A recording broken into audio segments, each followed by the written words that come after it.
Assalamualaikum warahmatullahi wabarakatuh. Alhamdulillahirabbil alamin.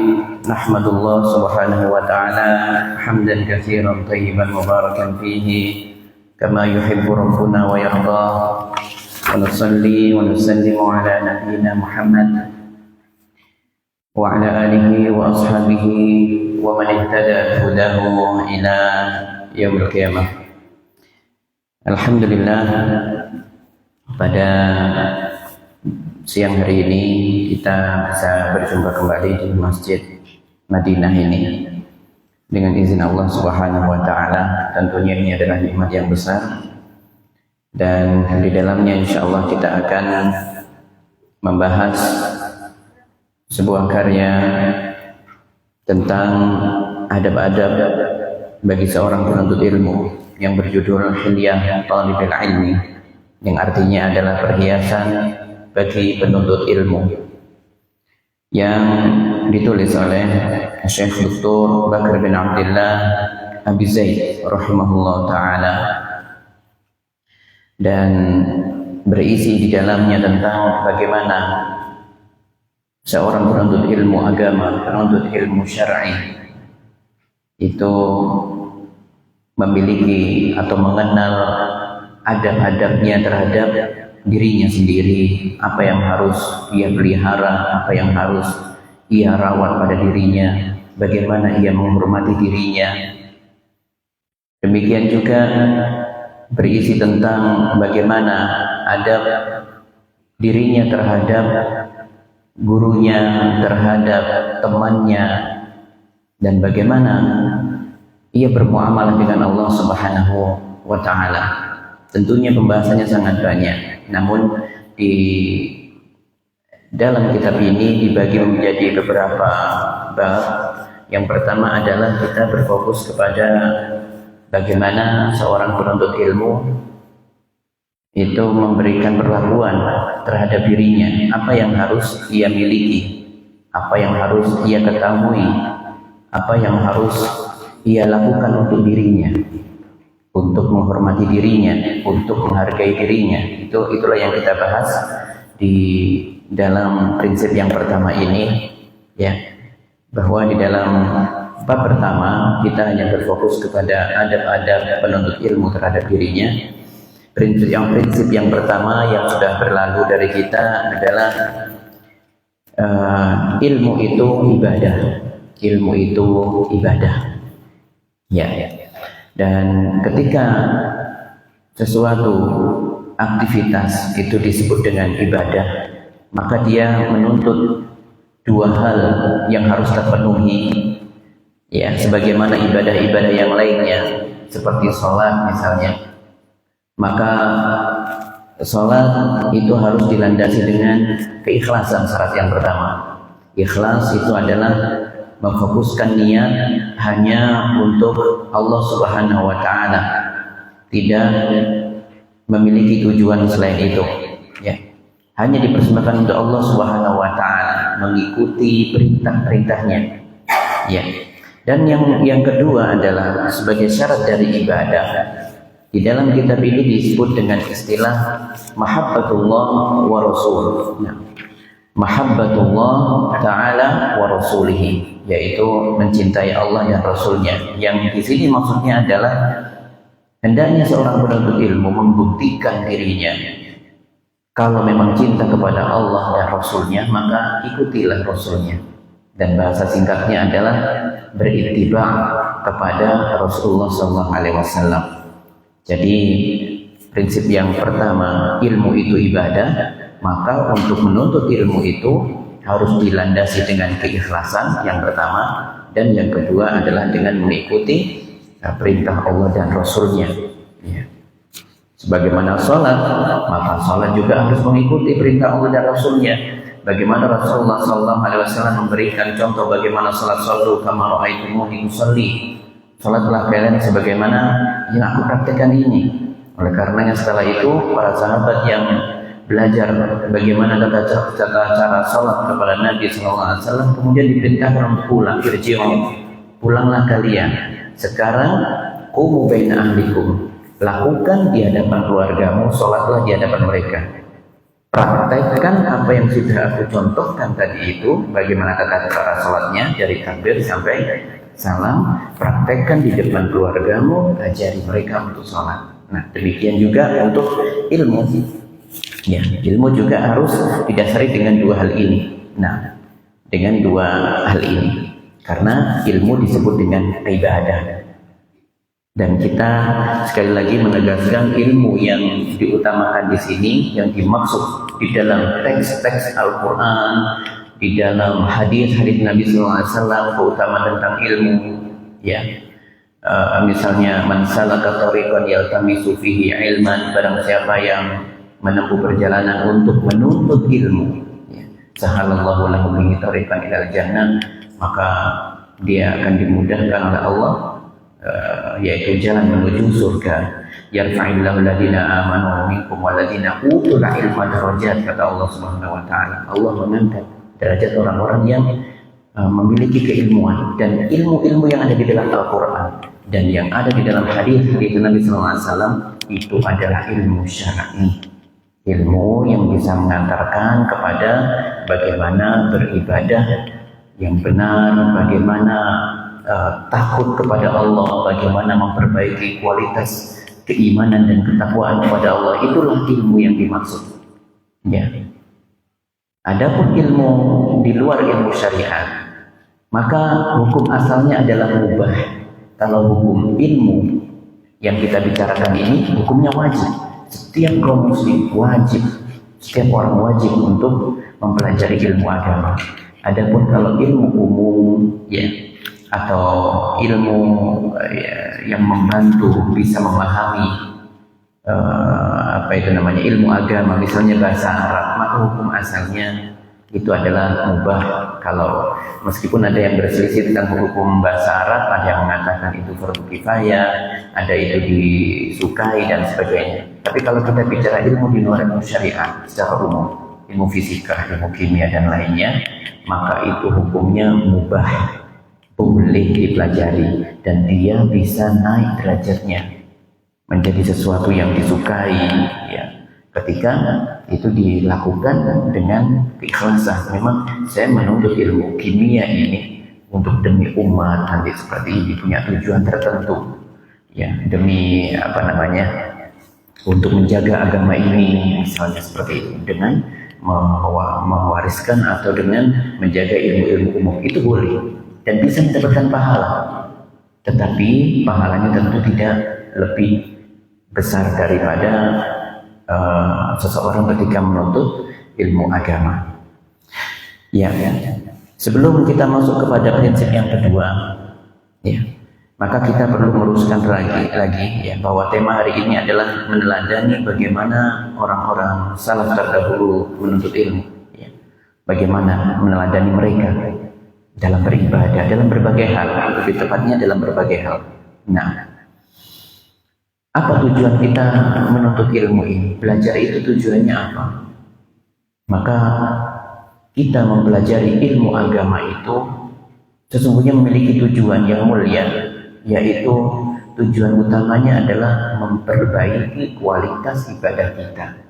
Jadi yang dilakukan oleh setiap manusia dalam menuntut ilmu, tujuan utamanya ke sana. Tujuan utamanya adalah untuk memperbaiki kualitas ibadah. Karena orang kalau memiliki ilmu pengetahuan dengan didasari fondasi yang kuat, yaitu ikhlas dan mutaba'ah tadi itu, ya, maka dia akan bisa mendekatkan diri menuju cara yang terbaik untuk beribadah kepada Allah Subhanahu wa ta'ala. Bagaimana tidak? Dia punya ilmu, tinggal diamalkan. Karena memang ilmu itu bukan untuk dipelajari, tetapi untuk diamalkan. Ya. Jadi yang menjadi dasar untuk menuntut ilmu itu adalah tadi disebutkan keikhlasan dan mengikuti Allah dan Rasulnya. Ya. Maka jika didapati seorang penuntut ilmu yang sudah belajar ilmu agama sekian lama, namun ternyata ibadahnya tidak memiliki kualitas yang baik, masih asal-asalan, masih belum mencerminkan seorang penuntut ilmu, masih belum menjaga kerapiannya, masih menggunakan aksesoris-aksesoris yang tidak seharusnya dipakai misalnya, maka itu sama sekali tidak mencerminkan ilmu yang dia miliki.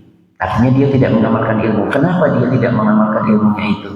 Karena masalahnya tadi di pondasinya itu ada yang salah. Bisa jadi waktu menuntut ilmu itu keikhlasannya tidak ada atau kurang. Kalau ikhlas biasanya sudah ada, tetapi biasanya ada banyak itu kekurangan karena banyaknya godaan. Godaan menggoda keikhlasan itu banyak. Oleh karenanya Sufyan Ats-Tsauri mengatakan ma'alastu syai'an asyaddu minan niyyah. Perkara niat itu perkara yang besar.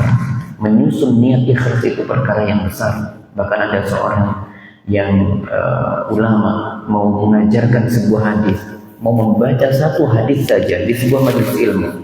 Saya membutuhkan berulang-ulang menata niat ini supaya bisa menjadi ikhlas. Baru mau membacakan satu hadis saja sudah seperti ini. Ya. Baik, maka kalau kita mendapati diri kita kok ibadahnya tidak semakin baik, tetapi mulai semakin berkurang, ada yang salah di pondasinya. Meskipun kita sudah belajar lama, berarti ada kesalahan, ada sesuatu yang tidak berjalan dengan baik di sisi pondasinya, yaitu keikhlasan. Bisa juga ibadah yang dilakukan di dalamnya itu ya tidak mengikuti yang disampaikan oleh Rasulullah SAW. Ya, beribadah dengan semaunya, membuat cara-cara tersendiri yang tidak ada tuntunannya, maka itu nanti akan mengantarkan kepada perkara ini. Ilmu itu ibadah, disertai dengan ibadah untuk tujuan ibadah dan memperbaiki kualitas ibadah. Jadi ilmu itu untuk dirinya sendiri, dari dirinya, ya, dan untuk dirinya, seperti itu. Ya. Maka bab keikhlasan dan cinta kepada Allah dan Rasulnya ini selalu dijadikan objek untuk dievaluasi setiap saat pada setiap kita. Ya, oleh karenanya hal yang bisa membantu kita untuk hal ini semakin ikhlas, semakin cinta kepada Allah, maka jangan pernah melewatkan pembahasan tentang asma wa sifat. Ikut kajian-kajian majelis yang membahas tentang asma wa sifat, tentang sifat-sifat Allah, bagaimana Allah itu Sami', Allah Maha mendengar, Allah Maha melihat, Basir, Allah Maha mengetahui, Alim, ya.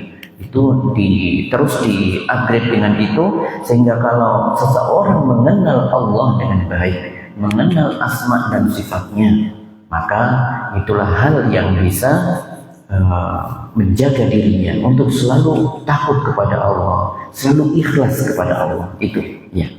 Baik. Hari ini kita akan membahas tentang ini poin yang kedua, yaitu kun ala jaddatis salaf salih. Ya. Yaitu ikutilah, kalau kita bahasa terjemah bebas, ikutilah jaddah. Jaddah itu adalah jalan yang lurus, jaddah. Jadi hendaknya engkau berada di atas jalan yang lurus. Kun ala, hendaknya engkau berada di atas jaddah, itu jalan yang lurus. Punya siapa? As-salafis salih, punya orang-orang salafus salih. Nah, ya. Dan ini adalah menjadi prinsip yang kedua. Kalau kita terjemahkan bebas di situ adalah mengikuti jalan lurus salafus salih, ya, jalan lurus yang ditempuh oleh salafus salih. Dan inilah yang menjadi faktor penting yang dapat menjauhkan seseorang dari amalan sia-sia. Nah, setiap perbuatan yang tidak dalam kaitannya dengan ibadah, ya, setiap peribadatan yang tidak didasari ya dengan apa yang dicontohkan oleh Rasulullah SAW, tidak ada nas dalil yang tegas, ya, dalam Al-Quran dan di dalam Sunnah hadis Nabi SAW, maka itu menjadi amalan yang sia-sia dan tertolak. Ya, tertolak. Maka untuk menghindari itu, sedangkan ibadah itu penyokong seseorang untuk mendapatkan ilmu yang berkualitas. Ya, jadi ini yang membedakan antara ilmu syariat dan ilmu yang ada di luar, biasanya pendidikan di luar pendidikan Islam. Kalau di pendidikan Islam tentunya seluruhnya dilandasi dengan agama, dengan ibadah. Jadi belajar itu untuk ibadah harus diawali dengan ibadah, dengan bismillah, ya, dengan meminta pertolongan dan doa kepada Allah. Rabbi zidni ilma, mengikuti Rasulullah SAW diperintah oleh Allah. Wa qur rabbi zidni ilma, kata Allah. Katakan wahai Rasulullah, wahai Muhammad, berdoalah, mintalah kepadaku, Rabbi zidni ilma. Ya, mintalah, ya Allah, berikanlah, tambahkanlah ilmu kepadaku. Ya. Dan termasuk di dalamnya adalah seorang penuntut ilmu harus memperbanyak sholatnya, banyak berdoa. Dan bagaimana sholat bisa dilakukan dengan baik kalau tidak beriktibar mengikuti, yaitu para salafus saleh. Nanti kita jelaskan setelah ini, insyaallah ta'ala. Tapi intinya adalah prinsip yang kedua ini adalah faktor yang dapat menjauhkan seseorang dari amalan yang sia-sia, berupa amalan-amalan yang dianggap ibadah tetapi sesungguhnya itu bukanlah bagian dari ibadah. Nah, baik. Kita melihat ada istilah as-salaf. As-salaf, salaf itu arti leksikalnya atau arti di kamus, arti dasar itu adalah orang terdahulu. Secara umum maknanya adalah salafi, pendahulu saya adalah bapak saya, kakek saya, itu salafi.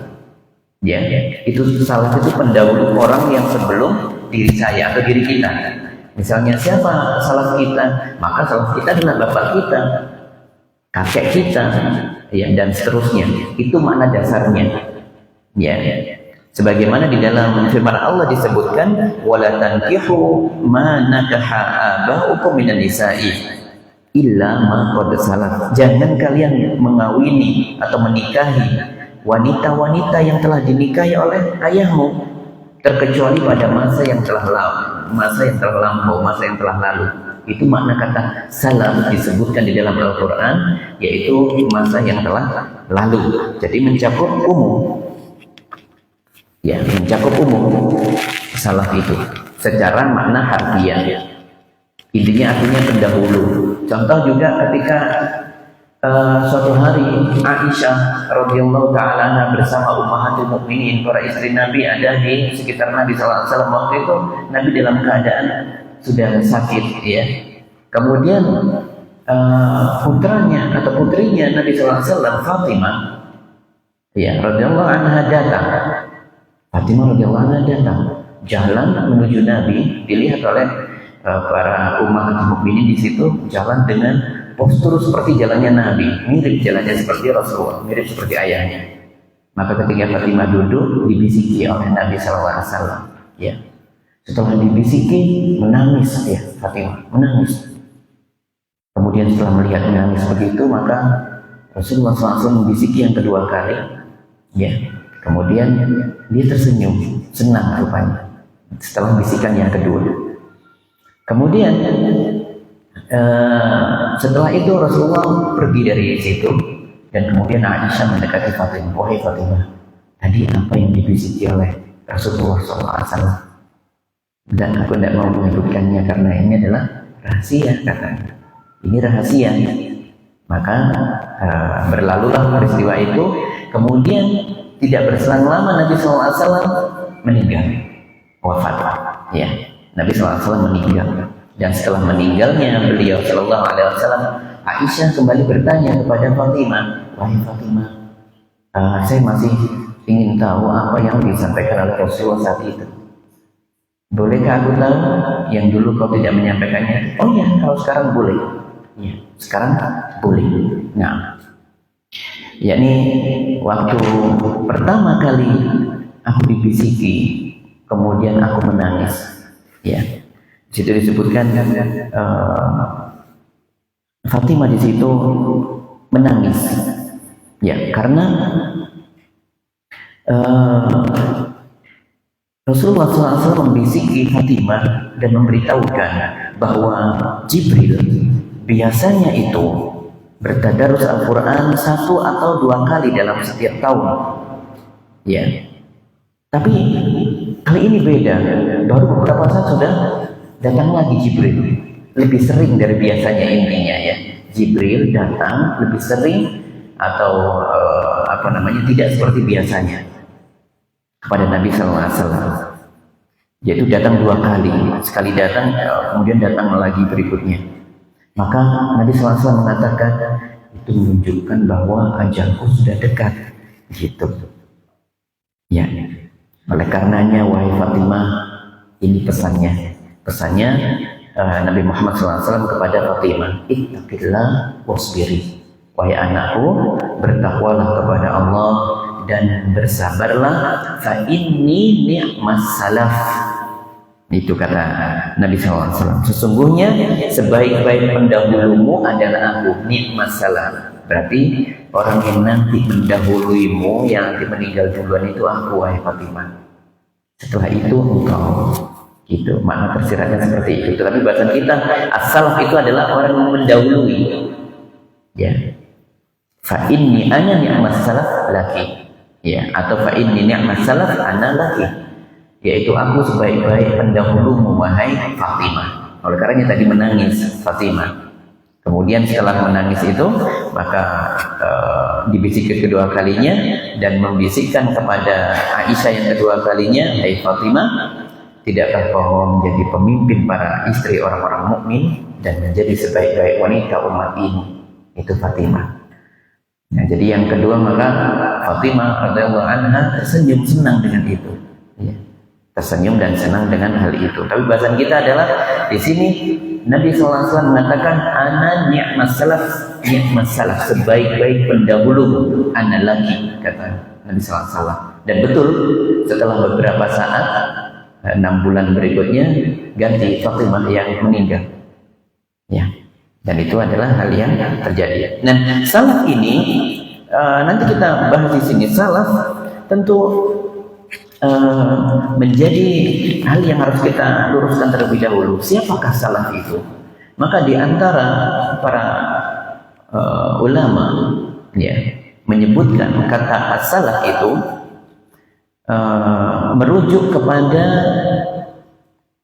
sabda Nabi SAW yang berbunyi khairun nasi qarni summal ladina yalunahum summal ladina yalunahum. Sebaik-baik manusia adalah orang yang hidup di zamanku, berarti di zaman para sahabat, qarni, summal ladina yalunahum, kemudian zaman setelah itu yaitu masa tabi'in, summal ladina yalunahum, dan berikutnya adalah orang-orang dari golongan setelah tabi'in yang biasa dikenal dengan atba'ut tabi'in atau tabi'ut tabi'in. Berarti ada 3 generasi di situ. Dan sebagian ulama menyebutkan merujuk kepada kata qarn. Qarn itu artinya abad, kalau di Indonesia itu abad. Jadi artinya 100 tahun. Oleh karenanya sebagian ulama mengatakan ketika menyebut 3 kurun di sini, ya, ada 3 kurun di dalam hadis tersebut, ya, maka itu merujuk kepada kurang lebih masa 300 tahun, yaitu sampai abad ketiga Hijriah. Jadi sampai abad ketiga Hijriah. Kalau memang sampai abad ketiga Hijriah, berarti sampai tahun ke-300 Hijriah, itu bisa disebut dengan orang-orang salaf, orang-orang pendahulu yang terbaik. Datang setelah itu, mulai di atas atau setelah tahun 300 Hijriah, maka bisa disebut dengan khalaf, zaman setelah salaf, ya. Jadi salaf itu yang lebih awal, kemudian datang berikutnya khalaf namanya. Baik. Berarti kalau demikian, para imam yang keempat itu, yang 4 imam itu, maka masuk di dalam kategori salafus saleh kalau mengikut pada pengertian 300 Hijriah itu. Karena imam yang pertama itu siapa? Abu Hanifah, ya Abu Hanifah meninggal kurang lebih tahun 170-an, 173, 174 Hijriah. Nah, ya 174 Hijriah, maaf 150 Hijriah, datang setelahnya Malik 170, ya. Ya meninggal 170 adalah Imam Malik, dan yang sebelumnya yaitu Imam Abu Hanifah yaitu 150 Hijriah. Beda 24 tahun ya. 150 Hijriah itu adalah Abu Hanifah. Imam Malik berikutnya meninggal di Madinah tahun 174 Hijriah. Imam Syafi'i rahimahullah taala tahun 204 ya. Tahun 204 Hijriah. Berarti masuk dalam kurun ini. Dan termasuk imam yang terakhir dari 4 imam itu yaitu Ahmad bin Hanbal yang dikenal dengan Imam Hambali. Beliau meninggal tahun 241 Hijriah. Maka juga masuk dalam orang-orang salaf ini. Tapi ala kulli hal, yang dimaksud dengan salaf di sini adalah orang-orang yang disebut sebagai kurun yang terbaik, kurun atau abad generasi yang dipuji oleh Al-Quran dan Sunnah. Sebagaimana dalam firman Allah memuji orang-orang tersebut, orang-orang salaf saleh itu adalah dari kalangan sahabat. Kalau di dalam Al-Quran itu lebih tegas di dalam Al-Quran menyebutkan yaitu orang-orang terdahulu itu adalah para sahabat dari Muhajirin dan Ansar. Dalam firman-Nya disebutkan wasabiqunal awwaluna minal muhajirina wal ansar, ya. Walladzina tabauhum bi ihsan radhiyallahu anhum wa radu anhu. Jadi orang-orang yang terdahulu yang pertama kali masuk Islam dari golongan Muhajirin dan Ansar dan orang-orang yang mengikuti jalan mereka, subhanallah, yang mengikuti jalan para sahabat, itu mereka diridhoi oleh Allah Subhanahu wa taala. Ya. Maka ini termasuk siapapun yang mengikuti para sahabat. Maka oleh karenanya kita disebutkan kun ala jadati salaf salih. Teladanilah atau tetaplah engkau berada di atas jalan lurus salafus salih, di atas jalannya para sahabat. Kenapa para sahabat? Ini yang pertama. Karena mereka para sahabat adalah orang-orang yang dijamin diridhoi oleh Allah Subhanahu wa taala. Dalam Al-Qur'an, was-sabiqunal awwalun minal muhajirin wal ansar walladzina tabauhum bi ihsan, dan siapapun yang mengikuti jalan mereka yang ditempuh oleh para sahabat radhiyallahu anhum wa radu anhu, yaitu Allah meridhoi mereka. Ya, nikmat yang besar. Maka hal yang mutlak kebenarannya adalah kita mengikuti mereka. Ya. Mengikuti mereka. Ya. Makanya ada orang-orang yang tidak mengikuti jalan para sahabat, yaitu orang-orang yang membuat kemungkaran, ya. Disebutkan oleh Allah, fa in amanu bimisli ma amantum bihi faqad ihtadaw. Seandainya mereka mengikuti jalanmu, jalan kalian wahai para sahabat, maka mereka pasti mendapatkan petunjuk. Ya, baik. Di sini adalah salafus saleh, yang berarti yang lebih ditekankan adalah yaitu dari golongan para sahabat, para tabi'in dan tabi'ut tabi'in. Kita masuk ke teks berikutnya. Nah. Kun salafiyan alal jaddah, jadilah salafiyan, jadilah seperti salafi yang sejati. Jadilah salafi yang sejati, yaitu mengikuti jalan orang-orang para salaf seperti itu, yang totalitas maksudnya. Jadilah totalitas, ya, ya, dalam menjadi orang salaf, ya. Yakni thariqus salaf as-salih, yaitu dengan mengikuti jalannya orang salafus salih. Siapa? Minas sahabati, dari para sahabat radhiyallahu anhum, semoga Allah senantiasa meridhai mereka. Faman ba'dahum, dan juga jalan orang-orang yang setelah mereka, yaitu tabi'in dan tabi'un tabi'in. Mimman qafa atharohum, mimman dari siapa saja, qafa artinya mengikuti, dari siapa saja yang mengikuti atharohum, jejak langkah mereka.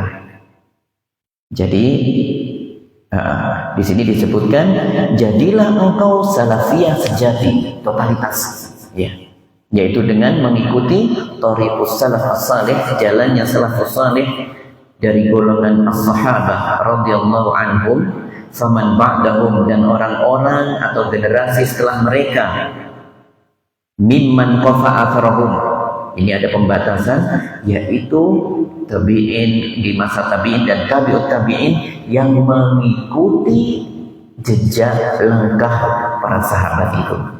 Fi jami'i abwabiddin, di semua bab-bab agama. Ya, di semua bab-bab agama. Minat tauhidi wal ibadati wa nahwiha. Dari sisi tauhidnya, ibadahnya, dan yang sejenisnya. Maka ini menunjukkan kita harus totalitas mengikuti para sahabat, para salafus saleh dari golongan sahabat. Kenapa sih harus sahabat? Karena sahabat adalah yang paling awal menerima dan memahami agama dengan sempurna dari Nabi Sallallahu Alaihi Wasallam. Karena mereka yang diajari oleh Rasulullah Sallallahu Alaihi Wasallam secara langsung, dan mereka lebih paham. Bahkan di antara ulama yang memahami tafsir yang disebut dengan Imamul Mufassirin, pimpinannya orang-orang ahli tafsir, yaitu Ibnu Abbas radhiyallahu anhu. Ibnu Abbas radhiyallahu taala anhu. Nah, jadi yang kita ikuti apanya dari mereka? Ya tentang akidahnya, bagaimana mereka mengimani asma wa sifatnya. Ya, mereka tidak pernah menanyakan tentang misalnya Allah itu di mana? Allah di langit, sudah jelas. Mereka tidak pernah kemudian membantah berarti Allah ada arahnya kalau begitu, karena yang bisa dilihat itu adalah selalu memiliki arah. Tidak pernah bertanya seperti itu para sahabat. Mereka langsung mengimani, ya mengimani, tapi tanpa perlu mempertanyakan dengan cara seperti itu, ya, mengimani saja. Nah, tidak cukup dengan akidahnya, tetapi bagaimana para sahabat beribadah. Sholatnya para sahabat bagaimana, wudhunya bagaimana. Di antara orang yang paling semangat sekali mengajarkan wudhu, dan hadis paling kuat tentang wudhu itu adalah yang dari Utsman bin Affan. Karena beliau ketika masa khalifah, masa kepemimpinan beliau, Utsman bin Affan semangat sekali mengajarkan umatnya, rakyatnya, termasuk para sahabat yang masih ada. Ada Aisyah di situ, ada yang lainnya ada di situ, ada Ali radhiyallahu ikut hadir dalam pelajaran wudhu yang dilakukan oleh Utsman bin Affan di Masjid Nabawi. Ini caranya diajarkan. Sering sekali Utsman bin Affan seperti itu. Maka kita meniru apa yang dicontohkan oleh Utsman bin Affan tentang nabinya, tentang wudhunya Nabi Sallallahu Alaihi Wasallam. Bagaimana sholatnya, bagaimana mengangkat tangan ketika takbiratul ihram. Ya, di mana tuh tangannya ini, menggenggam atau lurus seperti ini, atau menghadapkan telapak tangan ke sini, kemudian tingginya segimana. Banyak orang yang belum tahu. Ternyata ada dari saudara kita yang semoga diberikan pengetahuan, mengangkat takbiratul ihram sampai ke atas seperti ini. Tidak pernah ada. Kelebihan ya, hanya ada dua posisi, telinga atau di sejajar dengan bahu. Ya, dan bentuknya tidak rapat sekali, tidak boleh rapat, tidak boleh membengkam seperti, tidak boleh biasa, agak memegang renggang sedikit seperti ini, tidak boleh rapat seperti, tidak boleh, ya, dan tidak boleh melebar seperti ini. Maka inilah bagaimana kita harus mengikuti para sahabat secara totalitas, akidahnya, ya, cara sholatnya, cara wudhunya bagaimana, semua perkara. Bagaimana bermuamalah dengan suaminya, bermuamalah dengan istrinya, bermuamalah dengan anaknya, semuanya ditiru. Ya. Baik. Faman ba'dahum mimman qafa atharahum fi jami'i abwabiddin, dan siapa saja yang mengikuti mereka, langkah mereka dalam semua perkara agama tadi disebutkan. Minal ibadat, minat tauhid wal ibadat wa nahwiyah, dari akidah tauhidnya, bagaimana mengagungkan Allah dan bagaimana beribadah, dan yang lainnya. Mutamayyizan, harus berbeda. Seorang penuntut ilmu harus berbeda dengan yang lainnya. Tidak sama orang penuntut ilmu itu yang sudah mengenal agama dengan orang penuntut ilmu di luar sana. Maka orang penuntut ilmu syar'i yang tahu adab-adabnya, jaga pakaiannya ke tempat majelis ilmu, bukan dengan pakaian yang kotor, bukan dengan pakaian yang bau dan sebagainya. Tetap menjaga mandi dulu, ya, kemudian menjaga penampilan, kemudian mendengarkan, ya, menulis, mencatat dan sebagainya. Itu adalah mutamayizan, termasuk cara berpakaian, cara bertutur. Tuturan kata orang-orang yang menuntut ilmu tidak boleh menyakiti orang lain. Al-muslimu man salima al-muslimuna min lisanihi wa yadihi. Dia paham seorang muslim itu adalah orang yang memberikan keamanan, kenyamanan pada saudara muslim yang lainnya, yang tidak dicela, ya, dengan tidak mencelanya, tidak menyakiti secara fisik maupun secara verbal, tidak boleh. Maka menjaga lisannya, mengenal bahasa. Kalau di sini diperlukan itu di Jawa terutama bahasa Jawa, ya, bahasa Jawa yang apa itu namanya, yang santun, ya, itu perlu dipelajari. Nggih boten, ya, ya, membedakan antara aku, kulo, kalian dalam itu beda, ya, beda, harus dikenalkan seperti itu. Jadi untuk tidak sampai keliru juga, ya, tetap diajarkan. Kadang ada yang terbalik, mau sopan santun, ya, saya mau sari, tidak bisa. Kalau saya mau sari, ya, aku mau sari, tidak ketemu babnya. Sari itu untuk menghormati orang yang lebih tua. Jadi misalnya, oh bapak sari, bisa kalau itu. Tapi kalau saya disarikan itu tidak bisa, ya. Kulo sari, ya cek mulia ini gitu, ya. Mulia sekali sampai lagi gitu. Saya sari, ya, tidak bisa. Saya ya turu, ya, turu, melekor, yang melekor jangan lah, ya. Ya, turu, ya, ya, seperti itu. Itu orang penuntut ilmu tahu, bisa menempatkan diri. Bagaimana bertutur santun yang saat ini mata pelajaran itu sudah hampir tidak ada.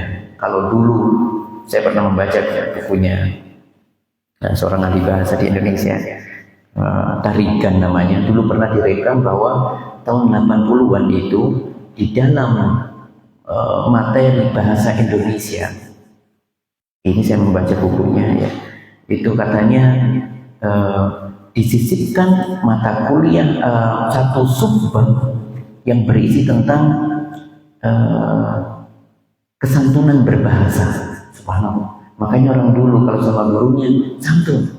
Sekarang ngajak gelut sekarang ini, ya.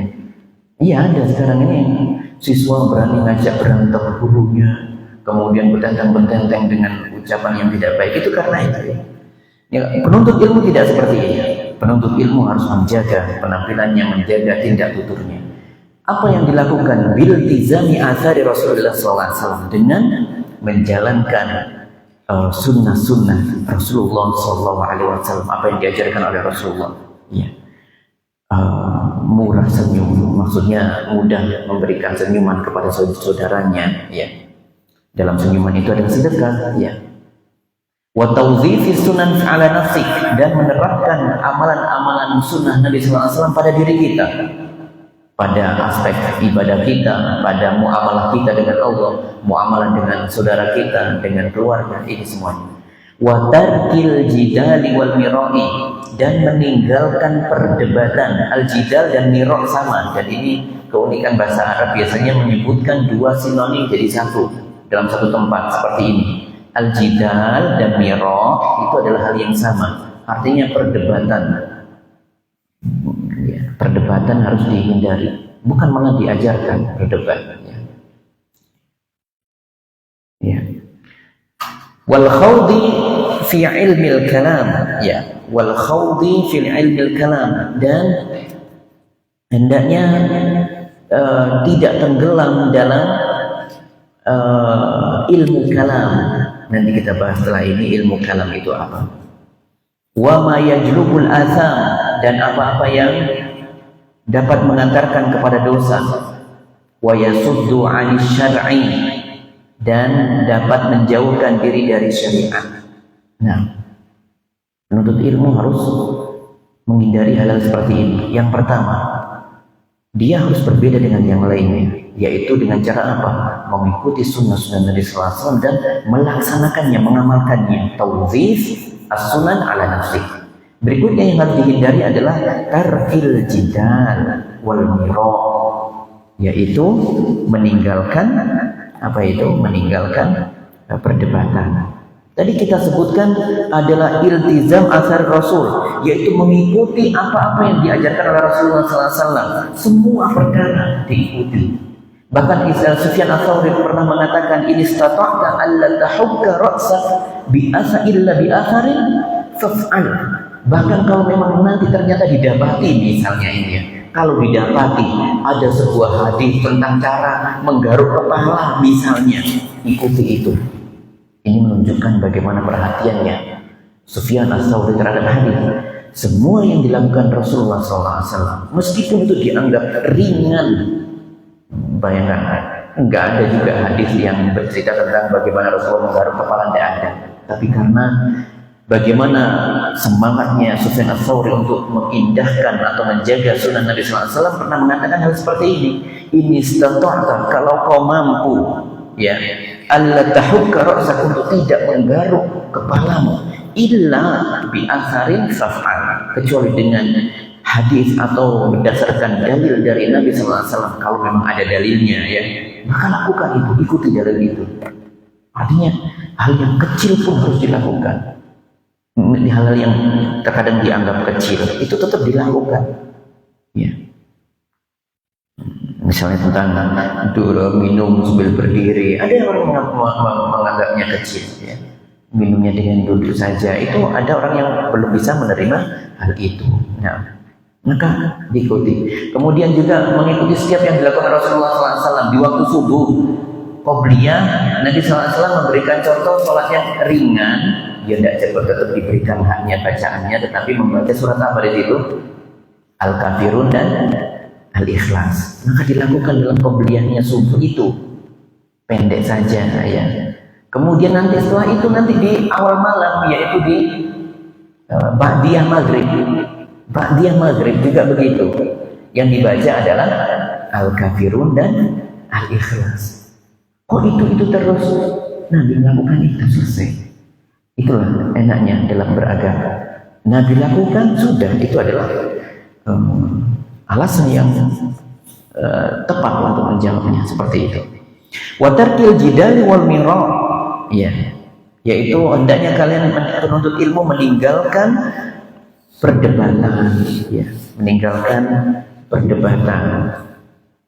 Perdebatan itu, ya ikhwan, harus dihindari.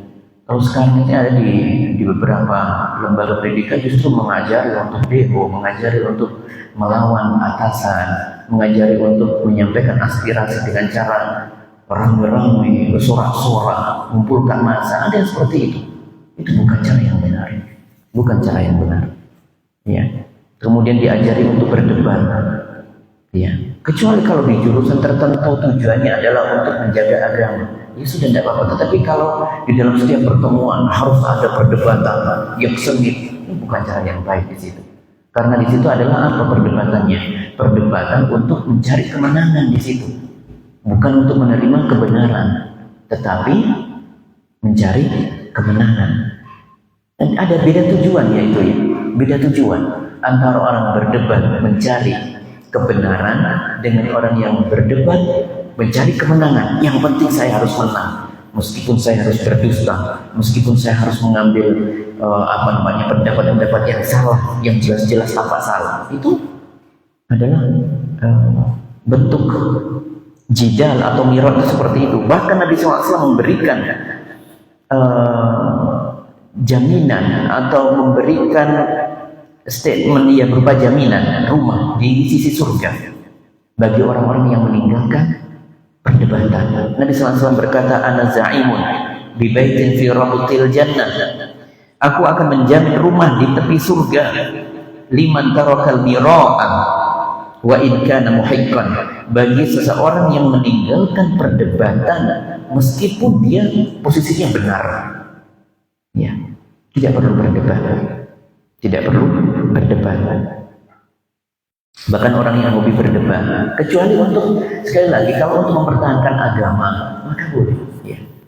Tapi itu juga ada batasnya, nanti kalau sudah selesai, tidak mau mengikuti si fulan dengan pendapat itu sudah. Yang penting kita menyampaikan, saya tidak mau meneruskan ini. Saya cukup membawa dengan kebenaran, kau terima tidak silakan. Itu selesai, tinggalkan. Karena nanti akan habis waktunya, mending buat hafalkan ayat Al-Quran atau membaca buku-buku, itu lebih baik. Dan kita doakan orangnya untuk mendapatkan petunjuk. Sekali lagi, perdebatan adalah perkara yang buruk dan dibenci oleh Allah Subhanahu wa taala.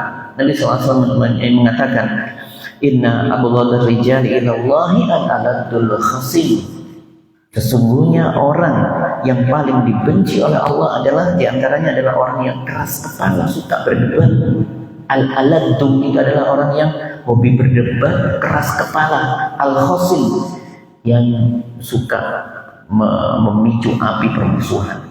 Ya. Intinya suka memusuhi orang lain, mengajak orang memusuhi, itu adalah perkara ini. Maka kita hindarkan diri dari al-jidal wal mira wal khawdi fi ilmil kalam, dan juga untuk tidak masuk dalam ilmu kalam, terhanyut dalam ilmu kalam. Ilmu kalam itu adalah tentang akidah, tetapi menggunakan atau memprioritaskan akal sebagai apa? Sebagai penentunya, sebagai penentunya.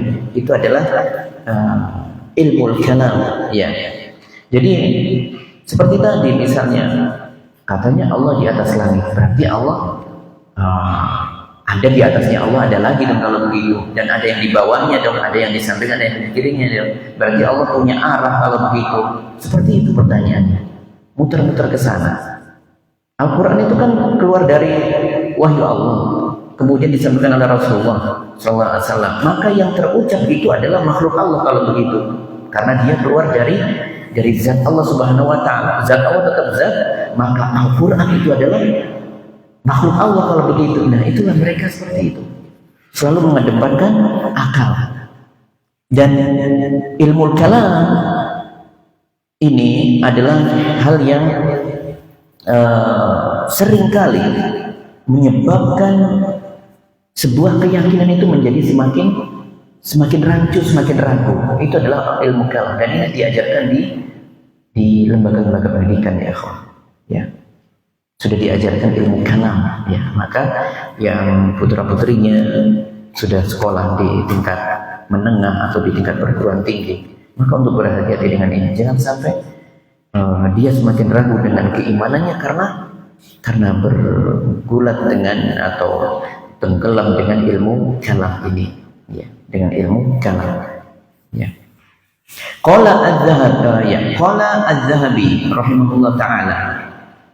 Kita lanjutkan teksnya di situ. Qala Az-Zahabi rahimahullahu taala. Nah, Imam Az-Zahabi rahimahullah taala berkata, "Wasahha 'anid Daruqutni," dan benarlah apa yang disampaikan oleh Daruqutni. Jadi di sini Az-Zahabi mengiyakan, ya, mengiyakan atau membenarkan pendapatnya Ad-Daruqutni. Tapi sebelumnya kita harus tahu siapa Az-Zahabi.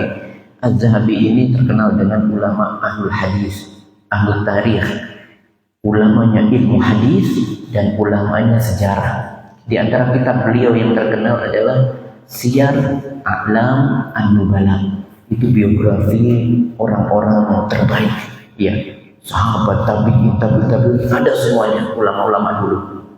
Kamu mau cari siapa sosok Ibnu Abbas, Abdullah bin Umar, ada di situ. Siapa itu Sufyan Ats-Tsauri, siapa itu Sufyan bin Uyainah, ada di situ. Kitabnya jumlahnya 35 jilid, ya ikhwan. 35 jilid. Ini karya yang di Siyar A'lam An-Nubala. Kemudian tentang sejarah Tarikhul Islam juga punya kitab lagi, 40 jilid, satu rak itu, ya. 40 jilid, tidak tahu bacanya seperti apa itu, ya. Itu sosok Imam Az-Zahabi rahimahullah ta'ala. Dia membenarkan wasahha 'anid Daruqutni, yaitu dia membenarkan apa yang disampaikan oleh Ad-Daruqutni, ya. Ad-Darqutni juga orang ahli hadis juga, ya. Dia menulis kitab Hilal Hadis yang berjumlah 10 jilid, dari hafalannya itu ditulis di situ, hafalannya dia, insyaallah. Annahu qala, beliau pernah berkata, ma syai'un abghadha ilayya min ilmil kalam, tidak ada sesuatu yang paling aku benci, kata Ad-Darqutni. Ya, tidak ada sesuatu yang paling aku benci melebihi ilmul kalam. Ya. Qultu, maka penulis kitab ini yaitu Syekh Bakar Abu Zaid yang mengatakan, lam yadkhulir rajul abadan, tidaklah seseorang itu masuk selamanya, abadan, selamanya, ilmil kalam, tidak akan masuk kepada ilmu kalam, walal jidal, dan juga tidak akan masuk dalam perdebatan, wala khadha fi dzalika, dan tidak masuk ke dalamnya itu semua, balkana salafiyan, kecuali pasti dia orang yang mengikuti langkahnya orang-orang salafus saleh. Nah, jadi salafi itu adalah orang yang mengikuti para sahabat langkahnya. Saya ulangi, qultu, kata penulis kitab ini, lam yadkhulir rajul, tidaklah seseorang itu masuk abadan fi ilmil kalam, selamanya tidak akan masuk ke ilmu kalam, mempelajari ilmu kalam, mendalami ilmu kalam, walal jidal, dan tidaklah masuk ke perdebatan, wala khadha fi dzalika, dan tidaklah masuk ke dalam itu semuanya, balkana salafiyan, kecuali orang-orang yang salaf. Orang salafi maka tidak menyibukkan diri dengan ilmu kalam, ya. Orang salafi tidak menyibukkan diri dengan ilmu kalam, ya.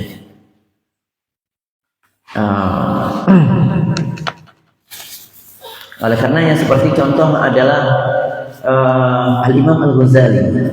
Al-Imam Al-Ghazali yang terkenal, ya. Imam Ghazali banyak menyibukkan diri dengan ilmu filsafat, ilmu kalam, ya, ilmu kalam dulu, ya, pada awal-awalnya.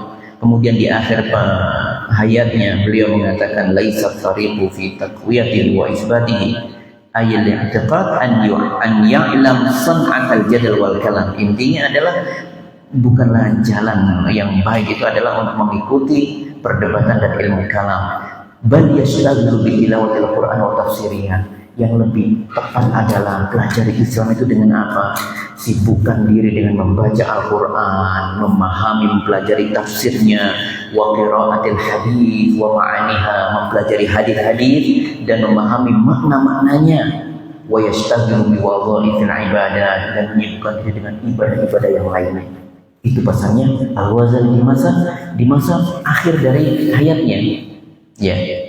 Jadi oleh karenanya banyak orang-orang yang awalnya terjerumus atau berada di dalam ilmu kalam, memperdalam ilmu kalam, itu di akhir hayatnya ternyata mereka keluar dari ilmu kalam, ya. Dan itu adalah orang-orang yang sudah berada di ujung ilmu kalam, sudah sangat mendalami ilmu kalam, ya. Jadi bukan orang-orang yang pertengahan mempelajari ilmu kalam, ya, tetapi orang yang memang fokus di ilmu kalam, seperti Abu Hasan Al-Asy'ari, ya. Abu Hasan Al-Asy'ari, beliau dulu menjadi golongan atau berada di dalam aliran Mu'tazilah, ya, Mu'tazilah mengedepankan akal terus. Itu berapa tahun? 40 tahun berada di dalam itu, mendalam sekali. Jadi orang paling Mu'tazilah yaitu Abu Hasan Al-Asy'ari, 40 tahun. Tapi di akhirnya beliau keluar dari Mu'tazilah itu dan mengatakan dengan tegas bahwasanya Mu'tazilah itu adalah kesesatan yang nyata. Nah, itu adalah singkat perkataan dari Abu Hasan Al-Asy'ari di sini. Nah, ya, seperti ini ya ikhwan. Ada apa sih, kenapa ilmu kalam kok dilarang seperti itu? Karena nanti banyak melakukan takwil, kemudian memahami sifat-sifat Allah itu kalau tidak diterima oleh akal harus ditolak. Meskipun ada hadis tegas, ada dalil Quran tegas, itu harus ditolak. Ini saya sebutkan ada beberapa bentuk apa namanya ini bagian ya, bagaimana ilmu kalam itu membagi sifat Allah itu atau menyikapi sifat Allah itu dengan 3 cara. Yang pertama adalah satu hal yang ditetapkan oleh akal. Jadi sifat Allah itu harus ditentukan dengan akal. Itu yang pertama. Ada sifat Allah yang ditentukan dengan akal. Jadi hadis Quran tidak berfungsi di situ. Harus dibuang. Subhanallah. Harus dibuang. Kemudian qismun nafahul akal. Ya. Ada sebuah maaf. Yang pertama tadi sifat Allah yang ditetapkan oleh akal. Akal yang menetapkan. Jadi nanti sifat-sifat Asmaul Husna bisa dihapuskan itu dengan pendapat mereka, ya, dengan pendapat mereka menyebut dengan penamaan tertentu. Atau yang kedua adalah meniadakan meniadakan sifat-sifat Allah itu yang ada di dalam Al-Quran, ya, itu dihapuskan, ya. Dan itu adalah perang dari akal katanya. Akal harus menghapuskan itu karena tidak diterima oleh akal. Jadi sifat-sifat Allah yang tidak sejalan dengan akal maka harus ditolak, dibuang. Oleh karena Imam Malik marah sekali dengan ini, dengan perkara ini, dan mengatakan laita syi'ri, demi Allah, bi ayyi aqlin yuzan wal kitab was sunnah. Kalau begitu sifat-sifat Allah yang ada di Quran dan di Al-Quran itu kemudian gimana ngukurnya kok dengan akal, ya? Mau digunakan dengan akal siapa? Ya, mau digunakan diukur dengan akalnya siapa? Akal manusia. Manusia yang mana yang mau diukur, yang mau dijadikan barometernya? Akalnya Imam Malik, akalnya Imam Ahmad bin Hanbal, akalnya siapa? Akalnya orang sekarang. Maka setiap orang kalau punya pendapat tentang itu nanti jadikan barometer untuk menghilangkan sifat-sifat Allah Subhanahu wa Ta'ala. Sangat marah di sini Imam Malik dalam hal ini. Nah, rahimahullah ta'ala. Ya.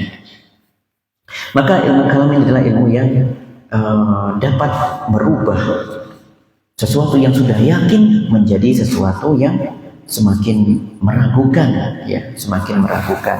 Oleh karena tadi disebutkan dalam Ibnu Taimiyah di dalam Fatwa Al-Hamawiyah menyebutkan bahwasanya banyak orang-orang yang dulu terjerumus masuk lama berbulan dengan atau menggeluti ilmu kalam dengan totalitas, itu banyak di antara mereka yang kembali ke jalan yang benar, kembali ke Al-Quran dan Sunnah. Adapun orang-orang yang pertengahan, pelajarinya itu tidak mendalam seperti Abdul Hasan Al-Asy'ari, tidak seperti Imam Al-Ghazali. Imam Ghazali totalitas. Tapi ketika mau meninggal, dia ingin meninggal dalam keadaan berpegang kepada hadis dan Al-Quran dan hadis Nabi Sallallahu Alaihi Wasallam. Kembali kepada Al-Quran dan Sunnah, itu intinya. Nah, jadi ini adalah ilmu yang dibenci oleh siapa yang tadi? Ad-Darqutni, ya, dan dibenarkan oleh Al-Imam Az-Zahabi. Kita masuk ke paragraf yang terakhir di sini. Wahaulahi, dan mereka itulah, ya, yang meninggalkan jidal, meninggalkan ilmu kalam, ya. Siapa mereka? Itulah hum ahlus sunnah wal jamaah. Mereka itulah ahlus sunnah wal jamaah. Kenapa disebut dengan ahlus sunnah? Apa itu ahlus sunnah? Ahlus sunnah itu adalah orang yang bersemangat menjalankan sunnah-sunnah Nabi SAW. Bersemangat, ya, dalam menjalankan sunnah Nabi SAW, bersemangat mempelajarinya, bersemangat untuk mengamalkannya. Wal jamaah, dan jamaah itu maksudnya apa? Jamaah itu adalah yang membenarkan, yang mengikuti, yaitu ahli sunnah. Di sini, di Mesir, di Saudi, dimanapun itu mereka akan sama dalam hal ini. Mereka semuanya akan berfokus kepada sunnah-sunnah Nabi Sallallahu Alaihi Wasallam. Itulah jamaah. Jadi jamaah di sini, Islam di sana sama. Ya, yang mereka itu sangat tekun dengan sunnah Nabi Sallallahu Alaihi Wasallam. Itulah ahlus sunnah wal jamaah. Nah, itulah ahlus sunnah wal jamaah.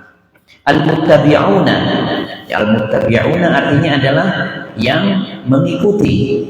Asar itu adalah jejak-jejak, ya, berarti asar itu adalah jejak-jejak Rasulullah SAW. Maksudnya adalah di sini apa yang dicontohkan oleh Nabi, diteladankan, yang ada di dalam hadis-hadis Nabi Shallallahu Alaihi Wasallam itu di totalitas diikuti semuanya. Itulah Ahlus Sunnah wal Jamaah.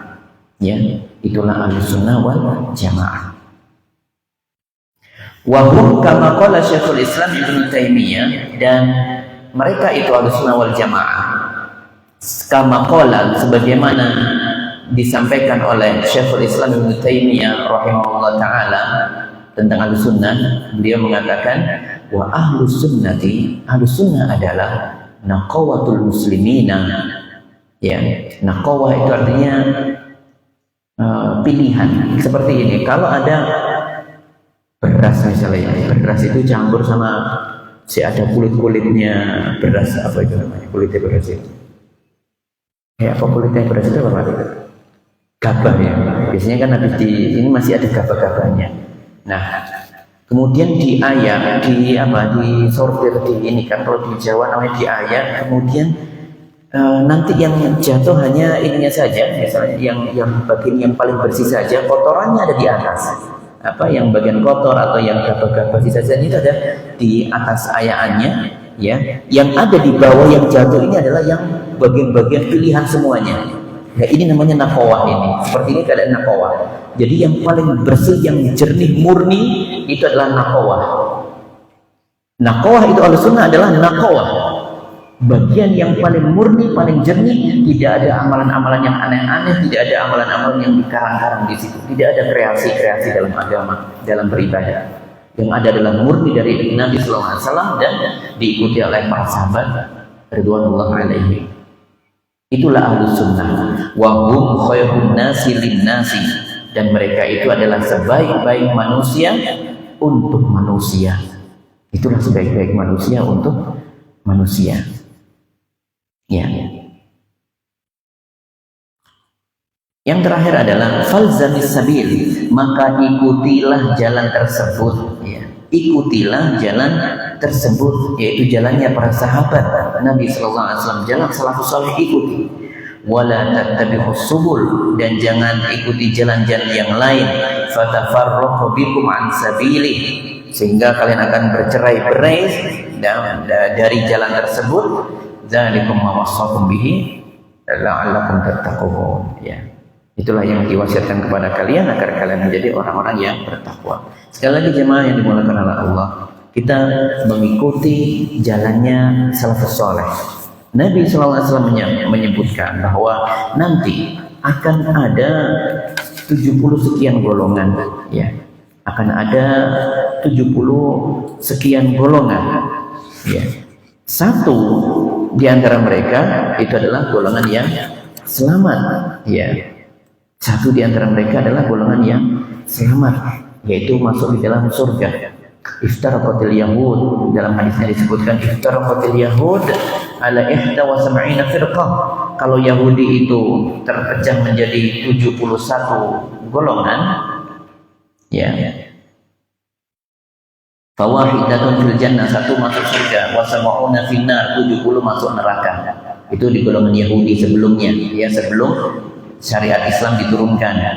Adapun berikutnya waftaraqatin nasara ala 72 firqah, dan Nasrani itu, ya, umat Nasrani itu terpecah menjadi 72 firqah, 72 golongan, dan 71 di neraka, wahidah fil jannah, satu kelompok di surga. Walladzi nafsi Muhammadun biyadihi, demi Allah, la taftariqanna ummati ala 73 firqah. Kata Nabi sallallahu alaihi wasallam, umatku ini, Islam ini nanti akan terpecah menjadi 73 firqah, 73 golongan. Wahidatun fil jannah, satu ada di dalam surga. Wasintani wasab'una finnar, dan 72 yang lainnya ada di neraka. Maka ditanya kepada Rasulullah, ya Rasulullah, manhum, siapa mereka yang di dalam surga itu? Qala al-jamaah, yakni al-sunnah wal jamaah. Dalam riwayat yang lain disebutkan adalah ma'ana alaihi wa ashabi, apa yang aku berada di atasnya, yang aku contohkan, dan apa yang diikuti oleh para sahabatku.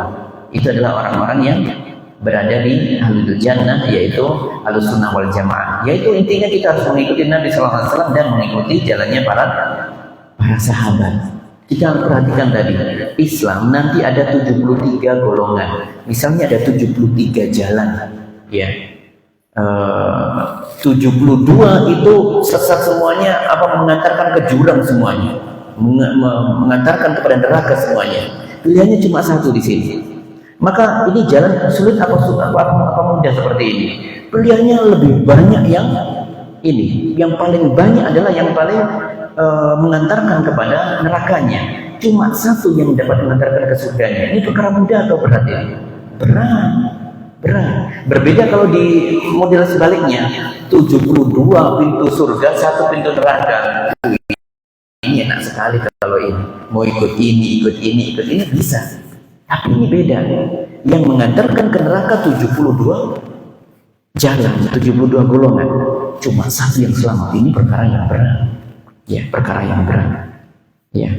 Dan siapa yang ada di satu jalan itu, yaitu adalah ma'ana alaihi wa ashabi, yaitu yang mengikutiku dan mengikuti para sahabat Nabi Sallallahu Alaihi Wasallam yang mendapatkan tadi disebut dengan apa? Qurun mufaddalah, yaitu generasi yang dipuji-puji oleh Allah Subhanahu Wa Taala dan Rasulnya. Dalam Al-Quran tadi kita sebutkan wasabiqunal awwalun minal muhajirin wal ansar walladzina tabauhum bi ihsan radhiyallahu anhum wa radu an. Itu Al-Quran memujinya, Allah memujinya. Mereka dapat ridho dari Allah. Adapun yang dipuji oleh Nabi sallallahu alaihi wasallam, khairun nasi qarni walladzina yalunahum tsumma alladzina yalunahum. Sebaik-baik kurun adalah yaitu generasiku ini, generasi sahabat, kemudian generasi tabi'in dan tabi'ut tabi'in. Jadi ini adalah fondasi kedua dalam menuntut ilmu. Yang pertama, ilmu itu ibadah.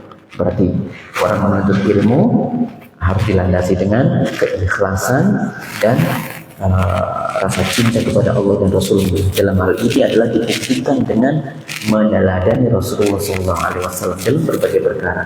Termasuk yang sekarang penguatnya, yaitu kun ala jadatis salafus salih.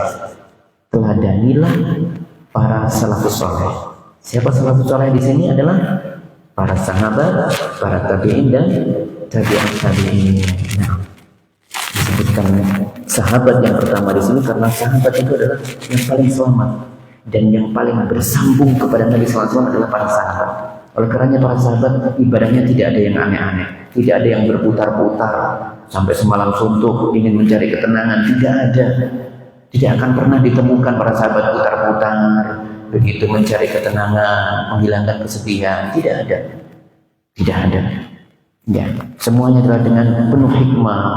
Sholat bangun malam, ya, qiyamul lail, kemudian membaca tadarus, kemudian sebelum sahur mereka yastaghfiru wa bil ashari hum yastaghfirun. Itu adalah gambaran orang-orang salafus saleh. Kalau mereka setelah qiyamul lail memperbanyak istighfar sampai menunggu datangnya sholat fajar, sholat subuh. Perbanyak sholat beristighfar kepada Allah Subhanahu wa taala. Tidak ada mereka yang istighfarnya kemudian rame-rame, kemudian berjamaah, kemudian apa itu dengan suara yang keras, dengan irama tertentu, tidak ada. Mereka hening sekali. Hening. Ya, hening. Jadi ini maksud yang kedua ini adalah kita memurnikan ajaran Nabi SAW, mengikuti para sahabat Nabi ridwanullahu alaihi. Nah, alhamdulillah ini prinsip kedua sudah kita selesaikan, alhamdulillah. Mungkin ada yang mau menyampaikan sesuatu, ada 5 menit waktunya. Nah,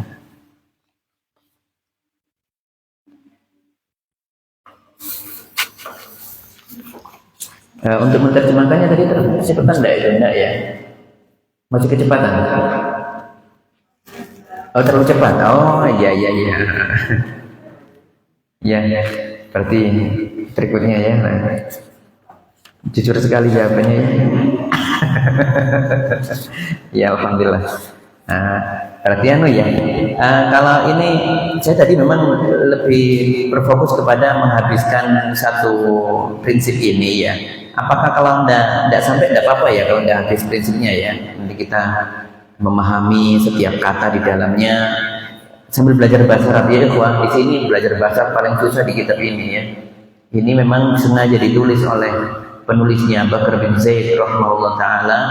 Itu adalah memang ditulis dengan bahasa yang membuat pembacanya itu harus buka kamus, harus belajar lagi.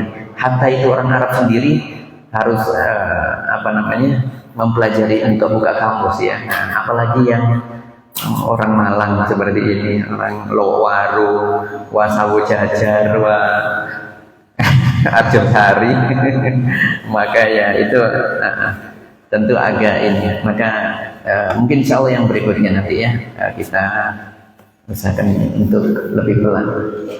Mungkin saya kasih tanda nanti besok ya. Iya, saya belum terpikir tadi ini artinya ini ya. Nah, tapi tulisan ibu di situ terlihat jelas ya, di papan itu jelas ya. Oh kok di papan, di mana ini di tembok ya? Ya.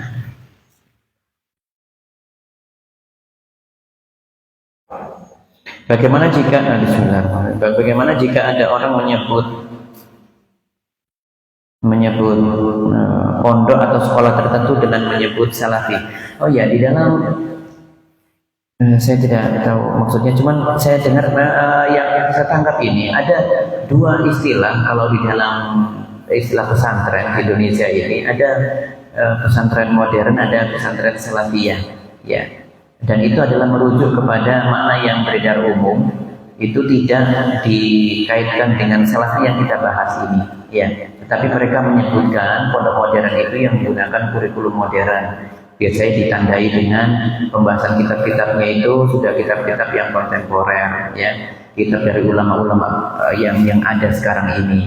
Adapun untuk bahasa Arabnya mereka lebih berfokus kepada bahasa Arab untuk percakapan. Itu yang di pondok modern yang saya tahu di kurikulum pesantren modern. Adapun kalau pesantren salafiyah itu biasanya mengarah kepada pesantren tradisional. Kalau di dalam buku ditulis oleh orang Belanda kalau nggak salah itu ada penyebutan istilah pesantren tradisional. Itu mereka menyebutkan dengan pesantren salafiyah. Tradisional ini adalah pesantren-pesantren yang mereka mempelajari kitab-kitab kuning ya, biasanya itu mereka menyebut dengan istilah kitab kuning. Kemudian dari dari ulama-ulama terdahulu ya, biasanya di mazhab mereka seperti itu, di mazhab Syafi'iyah seperti itu. Kemudian yang mereka fokuskan di ilmu bahasa itu adalah ilmu bahasa tentang kitab. Jadi mereka banyak menerjemahkan seperti kita ini. Cuman bedanya mereka menerjemahkan sambil nulis miring artinya kata, kemudian diterjemahkan miring di bawahnya. Ya. Tulisannya ke bawah seperti itu diantaranya, dan menggunakan sistem tradisional. Sistemnya tidak menggunakan sistem modern. Itu yang saya tangkap. Adapun kalau salafi yang kita inginkan hari ini adalah tentang sebuah sikap meneladani para sahabat radhiyallahu alaihim ya, yang mereka sangat berpegang teguh dengan ajaran Nabi Sallallahu Alaihi Wasallam, terbebas dari penambahan-penambahan, pengurangan-pengurangan, kreasi-kreasi dalam ibadah. Itu terbebas dari hal itu, tidak ada perkara-perkara itu, semuanya murni. Itulah salafi yang kita inginkan. Tapi kalau kita mencari istilah pesantren ini tujuannya yang mana, salafi yang mana, harus perlu ditegaskan. Dan harus dilihat kalau Bapak Ibu sekalian ingin menyekolahkan anaknya di pesantren atau lembaga pendidikan, maka yang perlu dilihat adalah profilnya. Profil, kemudian lihat visi misinya. Kebaca dari situ nanti ya. Akan terbaca dari situ. Maka diperlukan membaca visi misi. Itu mesti ada, harus ada visi misi. Arahnya kemana. Kemudian setelah itu nanti akan ada tampilan kurikulum mata pelajaran yang diajarkan. Nah itu nanti kita bisa melihat arahnya kemana, seperti itu ya. Yang penting yang pertama lihat visi misinya ya, visi misinya. Jangan sampai kalau ada pesantren atau perguruan tinggi Islam di visinya tidak menyebutkan kata Islam sama sekali, sudah itu alamat ya, akan jauh dari itu, akan lebih berpotensi jauh dari keislaman, akan diajari hal yang terlalu bebas di situ, terlalu liberal di situ nanti. Nah, Maka Bapak Ibu sekalian, kalau ini yang saya tahu, mungkin yang saya tangkap, apakah itu maksudnya Allah Allah yang dipertanyakan ini, tapi yang saya tangkap ada istilah lembaga modern dan salafiyah. Tapi salafiyah di situ bukan salafiyah yang kita bahas, itu salafiyah tradisional. Bahkan di struktur pendidikan sekarang belum ada istilah itu. Tapi yang salafi kita bahas hari ini adalah tentang meneladani orang-orang salafus soleh, yaitu para sahabat ridwanullah alaihi. Jadi seperti itu. Semoga nanti Bapak Ibu jika ingin menyekolahkan anaknya di sebuah lembaga, maka dilihat dulu. Kalau tidak tahu, silakan dikonsultasikan dulu kepada teman-temannya yang punya, bisa memahami visi misi tersebut agar tidak salah arah, seperti itu ya. Hadamullahu a'lam bishawab. Semoga itu yang bisa yang saya sampaikan. Semoga bermanfaat. Jika ada yang salah, pasti tentu itu kekurangan saya. Nah, saya memohon ampun kepada Allah. Astagfirullah wa atubu ilaih. Kita tutup dengan kafaratul masjid. Kafaratul majlis. Subhanakallah hamdika asyhadu an la ilaha illa anta astaghfiruka wa atubu ilaik. Assalamualaikum warahmatullahi wabarakatuh.